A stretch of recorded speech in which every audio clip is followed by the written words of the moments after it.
अस्सलामुअलैकुम साथियों, इस वक्त हम मौलाना मोहम्मद साकिब की नमाज तरावीह की तिलावत कलाम पाक पेश कर रहे हैं। आप माशाअल्लाह नूरानी मस्जिद हैदराबाद में नमाज तरावीह अदा करा रहे हैं। अल्हम्दुलिल्लाहि रब्बिल आलमीन अर्रहमानिर रहीम मालिकि यौमिद्दीन इय्याका नअबुदु व इय्याका नस्तईन इहदिनस सिरातल मुस्तक़ीम सिरातल लज़ीना अनअमता अलैहिम गैरिल मग़्दूबि अलैहिम वलद्दाल्लीन।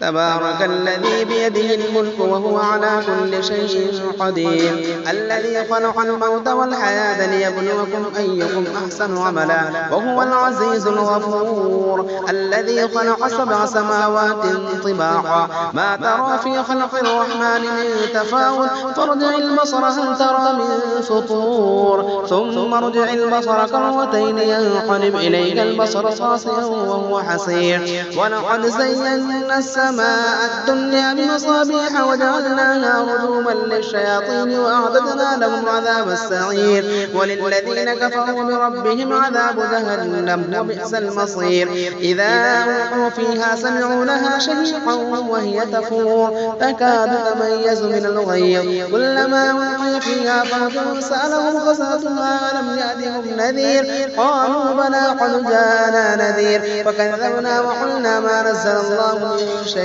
إن أنتم إلا في ضلال كبير وقالوا لو كنا نسمع ونعقل ما كنا في أصحاب السعير فاعترفوا بذنبهم فسحقا لأصحاب السعير إن الذين يخشون ربهم بالغيب لهم مغفرة وأجر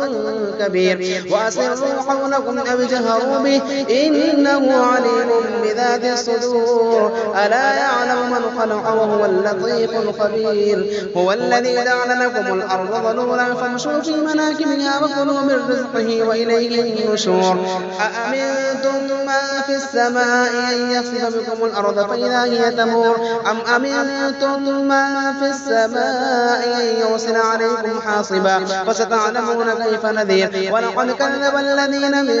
قبلهم فكيف كان نكير أولم يروا إلى الطير فوقهم صافات ويقبض ما يمسكهن إلا الرحمن إنه بكل شيء بصير أمن هذا الذي هو جند لكم ينصركم من دون الرحمن إن الكافرون إلا في غرور أمن هذا الذي يرزقكم من أمسك رزقه بل لجوا في عتو ونفور أفمن يمشي مكبا على وجهه أهدى أمن يمشي سويا على صراط مستقيم.